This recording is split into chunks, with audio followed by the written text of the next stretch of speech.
Hi, welcome to a series of tutorials on microelectronics.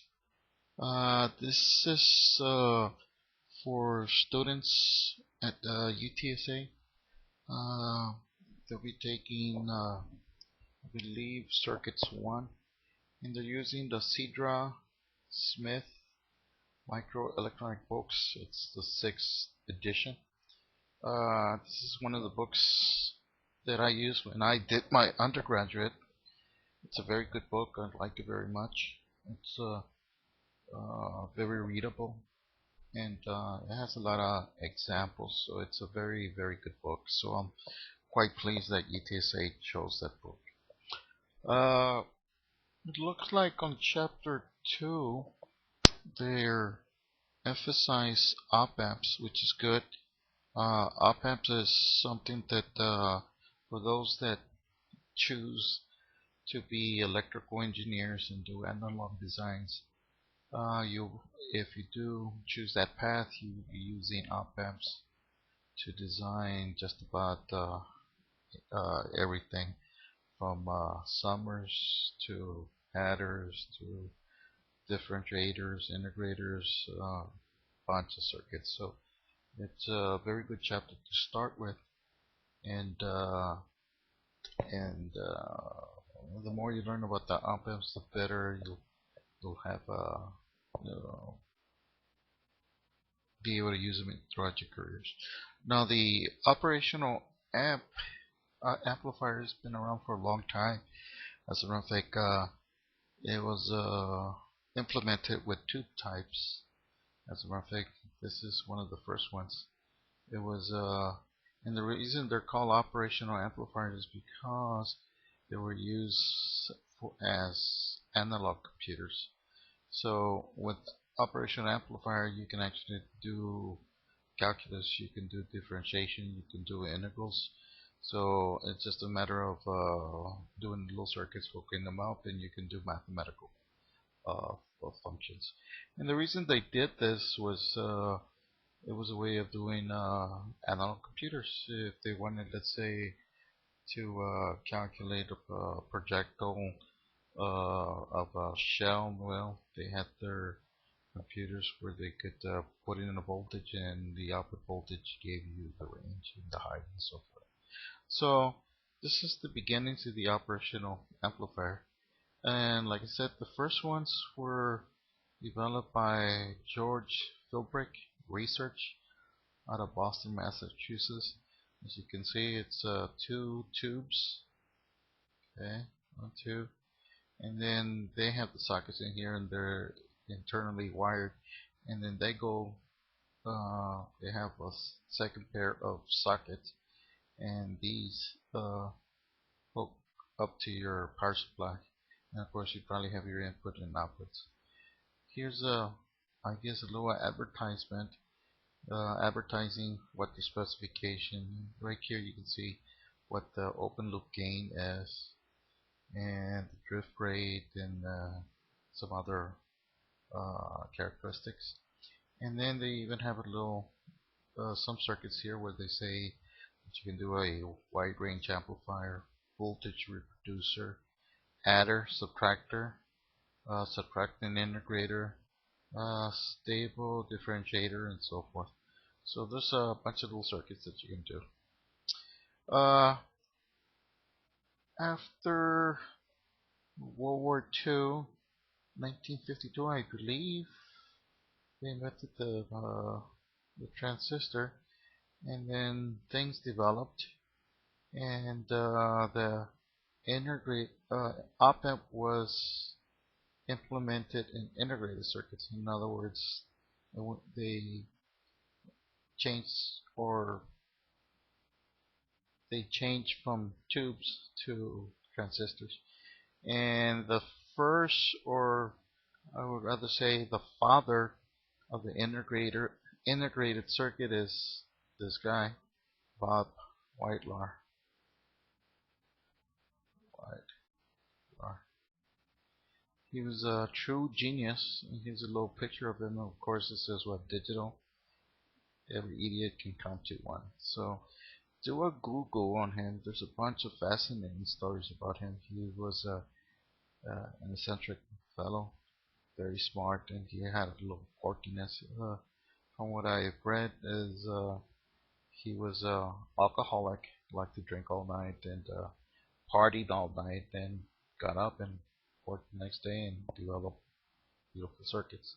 So these are some of the first op amp that he designed was the UA702, followed by the 709.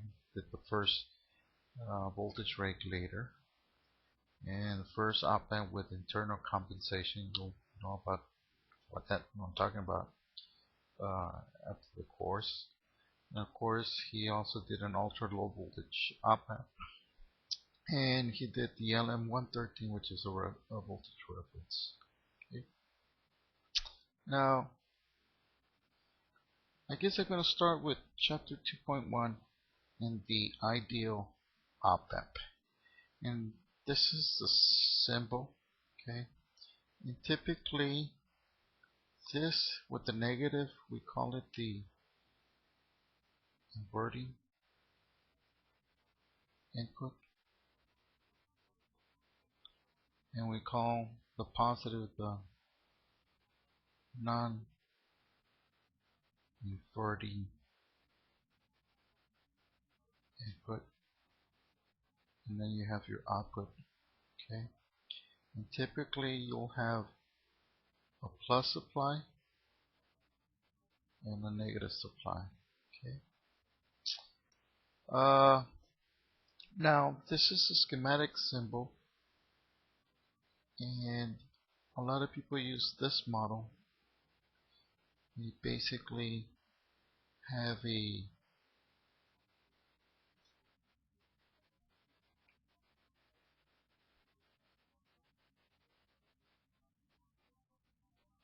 okay, they have a basically this would be your again inverting, non-inverting,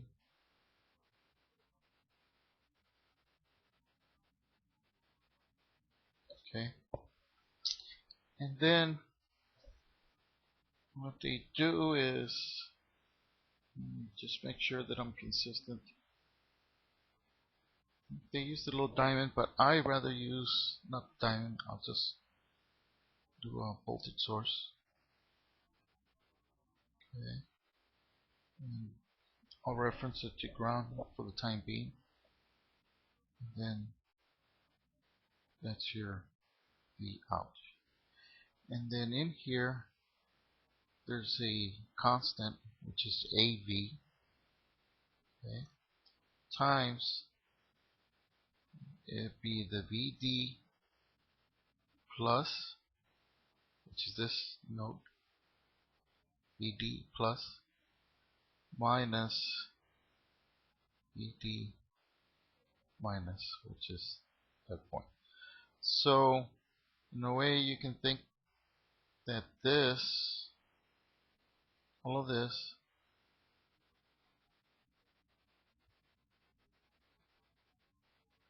is inside the op amp. Okay. Now let's talk about some of the ideals. First of all, I guess one of the first ideal things is that if you look in here, okay, if you were to look at the Z, and when I write Z, I mean by the impedance, Zn. If you notice, there's nothing connected in here. There's no resistors, okay? So, ideal wise, okay, ideal characteristic,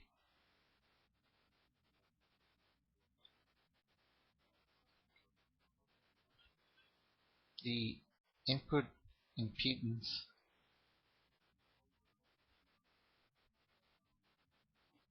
is supposed to be very large impedance. Okay. As a matter of fact, you can probably even say that it's infinity. Okay. Now, if you look in here, Z out. Okay.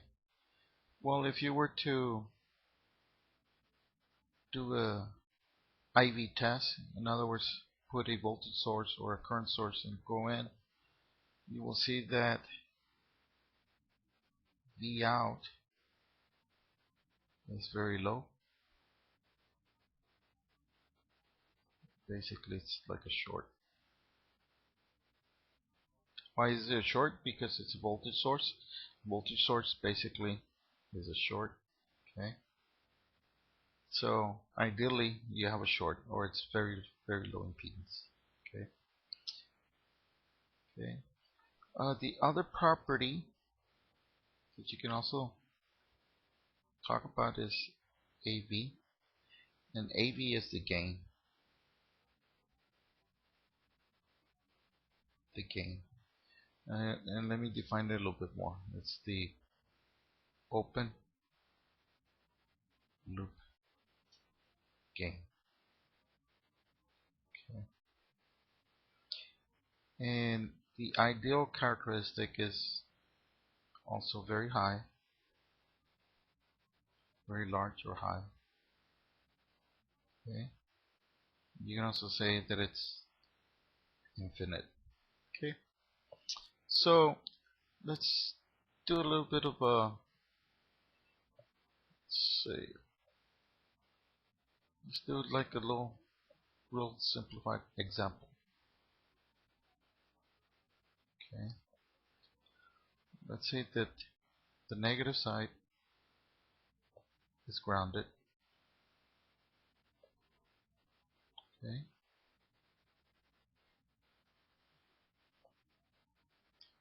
Move this up.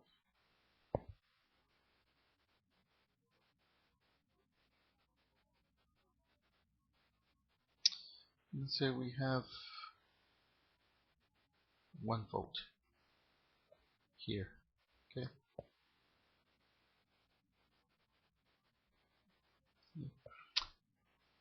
So if we have 1 volt, that means that V out, if we use the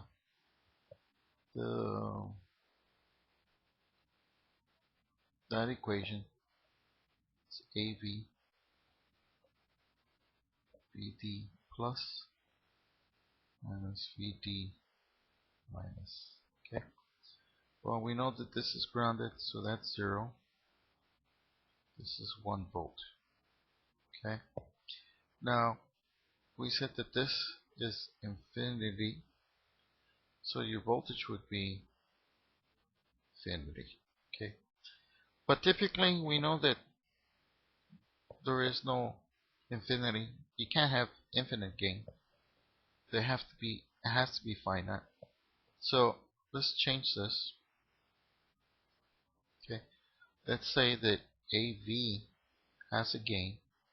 Let's say that it has a gain of 100. Well, if you have a gain of 100 open loop gain, then you have this equation. Okay. You can have 1 volt, because that's the voltage that you have here, minus 0. Therefore you would have 100, theoretically 100 volts. Okay, so that's kind of basically what you can do with the op-amp. You can do basically the same thing. You can ground this and you put the voltage on this side, and you should get a, if you do that, then you'll have a V out of negative 100 volts. Now keep in mind that these are theoretical, okay, or ideal. Okay, theory. In reality, they're not really practical, these. Okay, we'll do some real world solutions a bit later. But at least you have the main concept that you want to get is that when we're talking about ideal characteristic, the ideal op-amp, you can always assume that the impedance is going to be very large. It's basically an open. Hide that open. Okay. The output impedance is low, or it's a short. And you can also assume that the gain is infinity, or at least for ideal characteristics. Okay.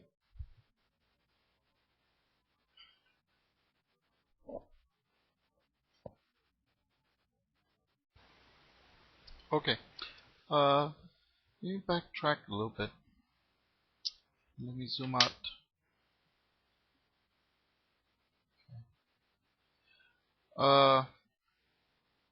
Let me go back to this, back to the ideal, because it's important.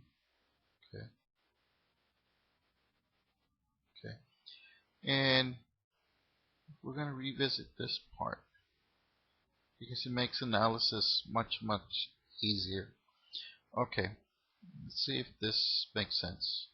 Since we know that Zn is the input impedance, it's supposed to be infinity. Okay. Well, if you have, let's see where I have this. Yeah. So if the input impedance that you see in here, okay, is infinite, then my question would be, would you have current flowing if your impedance is infinite? I'll let you think that for a while. Think about it. So if you have an open, would you have current? And the answer would be nope. You would not have any current flowing in here. Okay? Because there's no resistance. It's an open. In other words, the wires goes in. If you look in here, the wires go in, and there's no resistor in between. So if you put a voltage source, there's no path. And if you have no path, that means that the input current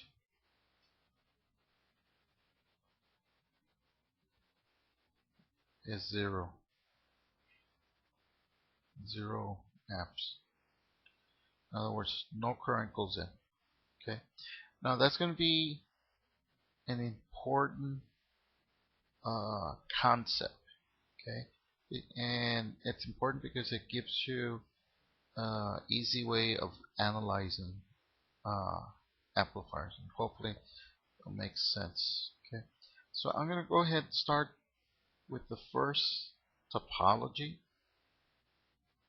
inverting amp. Okay. Now, just want to stress here that typically you never use the circuit here like I did here. This would be an open loop. Okay. Typically, when we use an amplifier, we use negative feedback.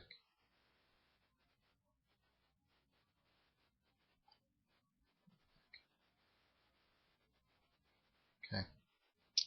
So if you're going to have an inverting, okay, I'll draw the circuit.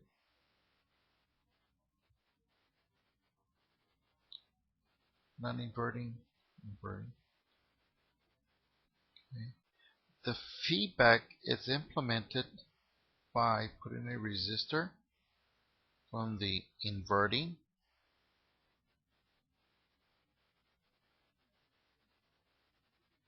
to the output. Okay. And then what we do is put a resistor here. Okay.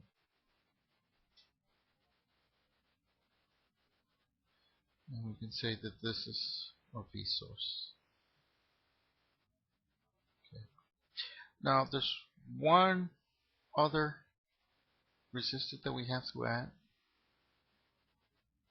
We have this resistor here.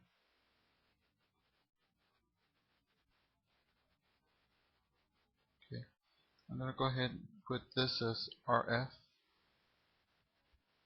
I'll put this as RA. I'll put this as RS. Okay. And let's go ahead and give it some numbers. We'll say they're all 10K. Actually, no. We'll say that these are 10K and that this one is 5K. Okay. And let's assume that this voltage is 1 volt. Okay. So let's see if we can analyze this a little bit and see if it makes sense.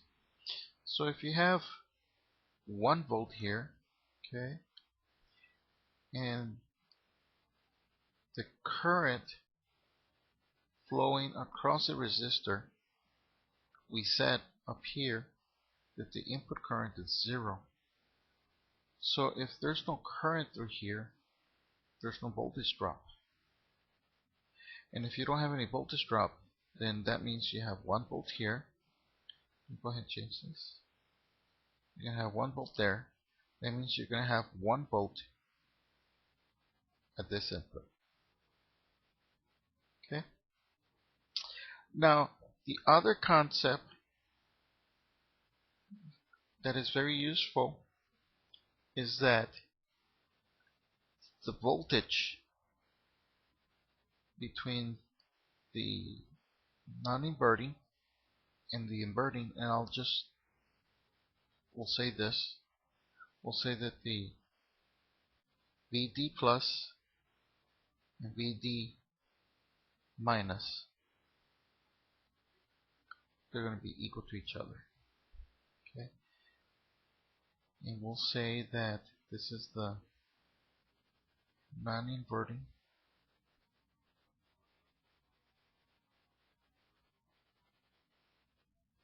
and inverting.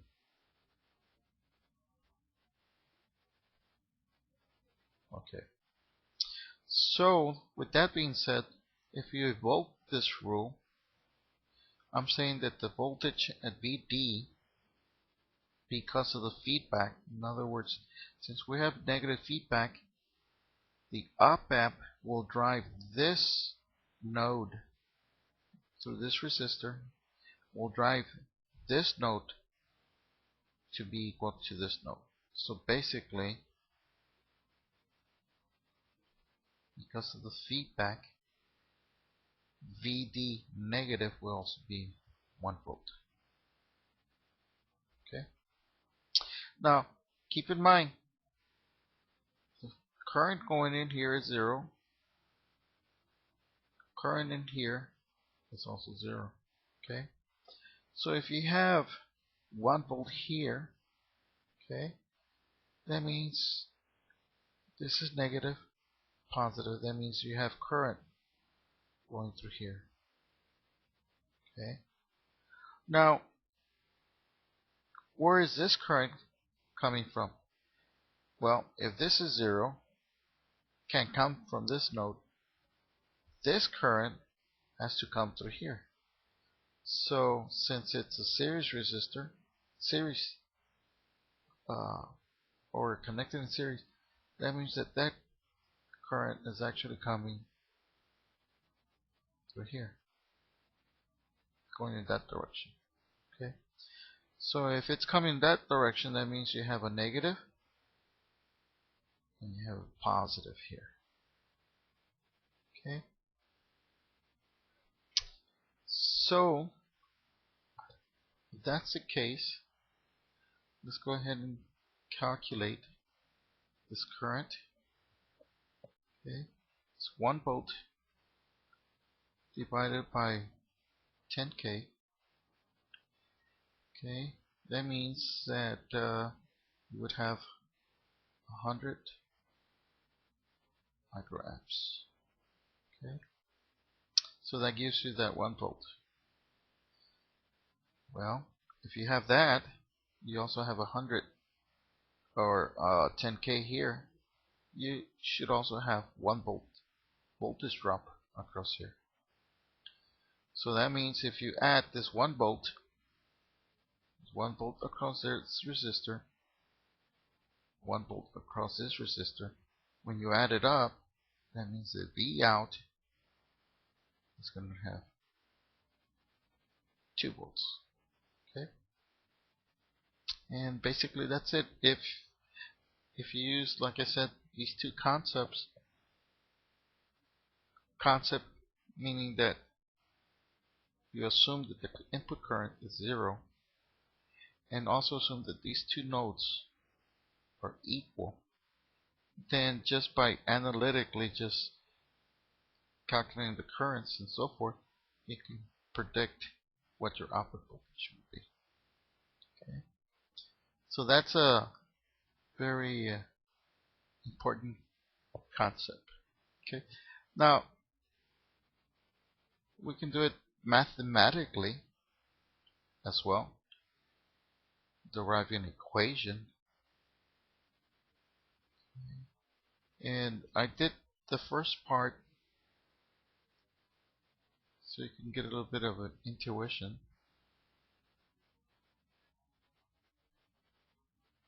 But let's see if we can do it mathematically and see if we can come up with a general equation.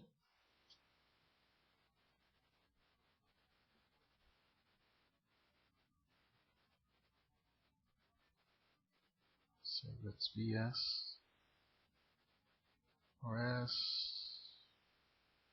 Ra, Rf. Okay, so let's go ahead and derive an equation that you can use to do this. So the first step is to write an equation at the Vd negative.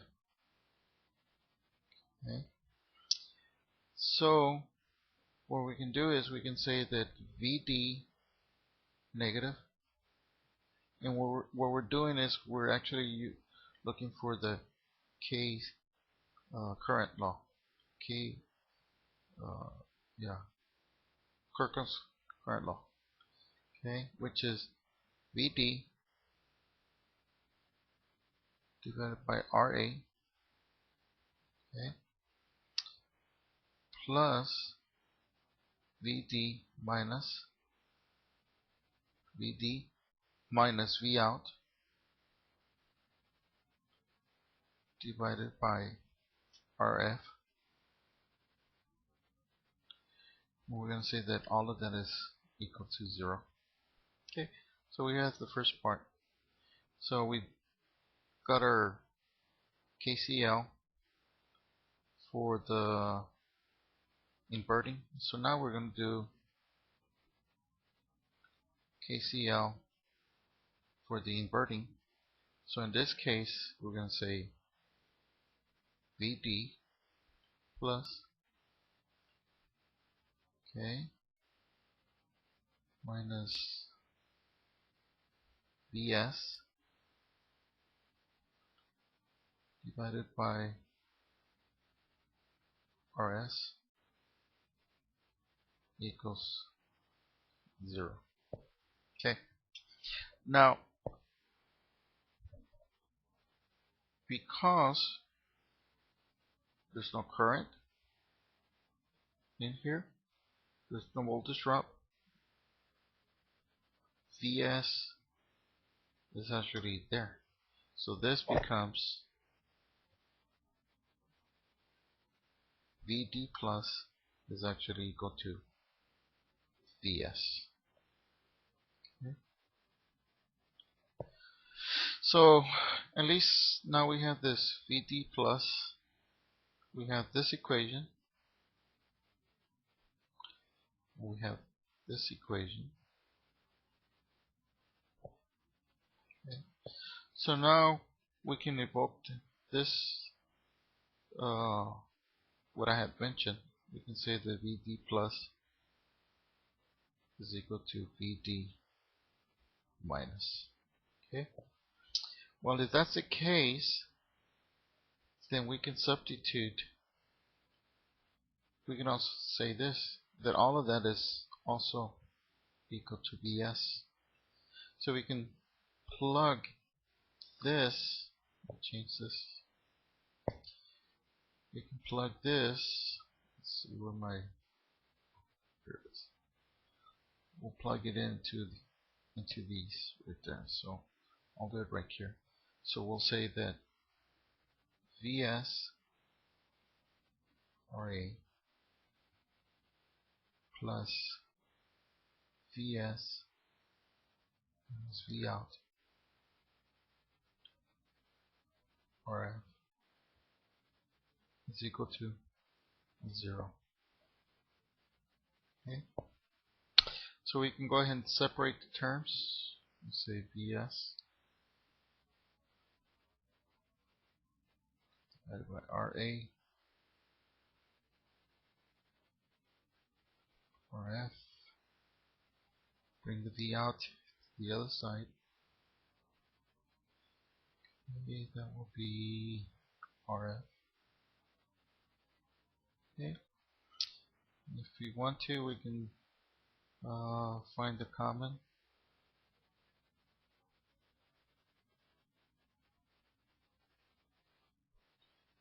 Which will be RF plus RA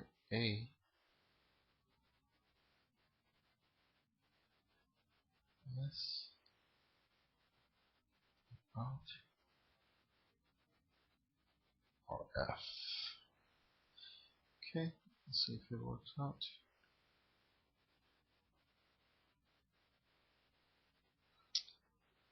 Okay, so now we're going to go ahead and let's change this around.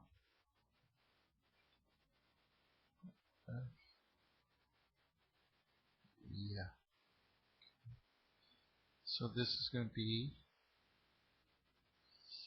let me write this.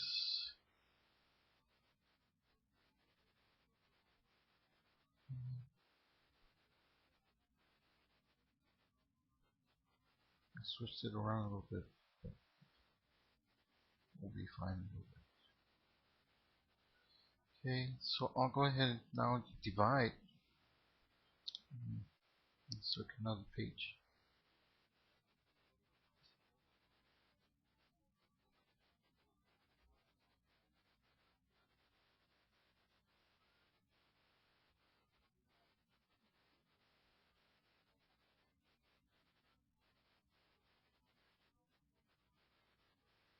So, okay. Let me see if I get this right. Okay. So then when you will bring it down here, okay, okay, let me get this right, correct. So now all I have to do is bring ES, okay,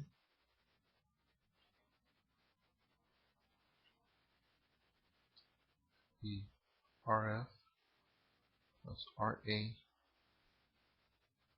F means that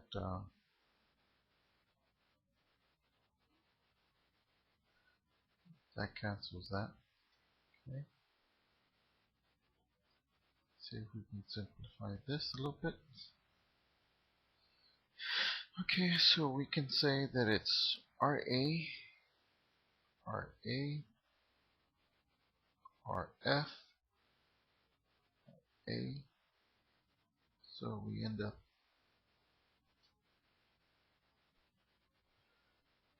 with S. So the final answer is 1 plus RF RA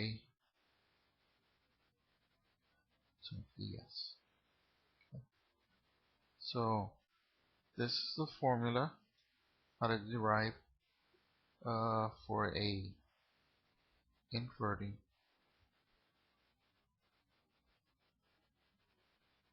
op-amp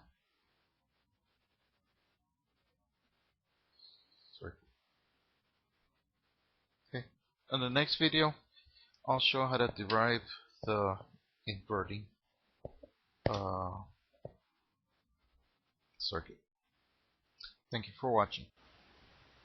Okay, just realize that what I wrote here and what I drew is incorrect.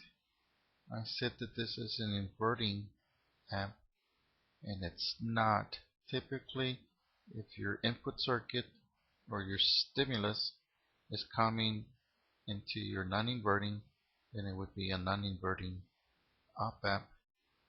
So it's a